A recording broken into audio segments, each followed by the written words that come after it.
Velika otvoritev doživljajske družinske razstave. Da, prihodnost. Nova generacija. Gremo. Kaj, če bi se prihodnost umetnosti pisala s pomočjo tehnologije? Tukaj v središču Tel Aviva ni belih sten. So le neskončni, dinamični zasloni. Potopitveno vzdušje, kjer je umetnost mogoče slišati, videti, se je dotakniti in kjer prenaša močna sporočila.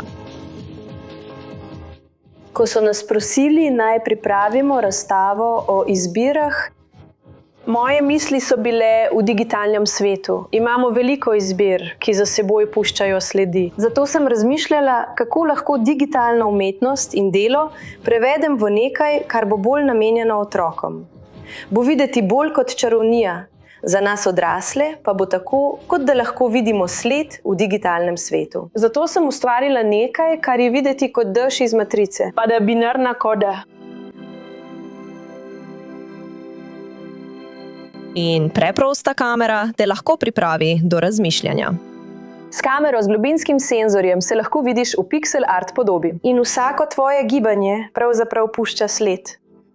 In če se odločiš za trenutek ustaviti, samo obstani in si oglej svoj odsev. Se razkrijejo različne besede, kot da razkriješ še nekaj drugega. Tako da lahko samo čutiš in uživaš v tem, vendar je v ozadju skrito sporočilo.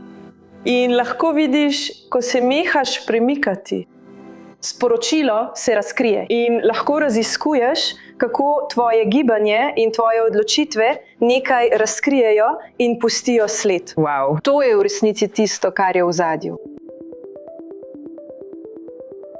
Ta razstava je tudi priložnost, da izzovemo določene zmote. V tehnologiji, tako kot v življenju, lahko predmetom damo drugo življenje in se znova preoblikujemo. V veselje, tako otrokom kot odraslim. Recikliram stvari. Najdem stvari, ki so bile nekoč kuhinja. Najdem stvari, ki so večinoma iz lesa. Natisnem tridimenzionalne dele in sestavim igro. Navdih črpam iz Instagrama, videoposnetkov in YouTubea. Preprosto najdem idejo in jo uresničim. Vem, kako se začne. Cilj pa poznam. Včasih projekt zavije levo ali desno. Ampak potem imam igre in res uživam, ko gledam ljudi, ki igrajo moje igre. Kupujem poceni stvari na AliExpressu.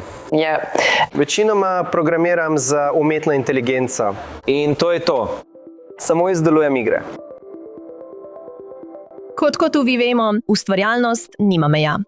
Ravi Travidar, študentka oblikovanja, se je odločila združiti glasbo, tehnologijo in religijo v svojem diplomskem projektu. Jaz sem Bati iz verske družine in prihajam iz verske družine, kasneje pa sem postala sekularna. Med študijem judovstva so me začeli zanimati kantilacijski znaki, simboli, ki se pojavljajo v svetopisemskem besedilu. Nakazujejo, kako je treba besedilo brati glede na ritem, melodijo in skladnjo. Odločila sem se, da jih spremenim v izkušnjo. Vse kantilacijske znake smo vzeli in jih spremenili v melodijo, ki jo igramo na bobnih.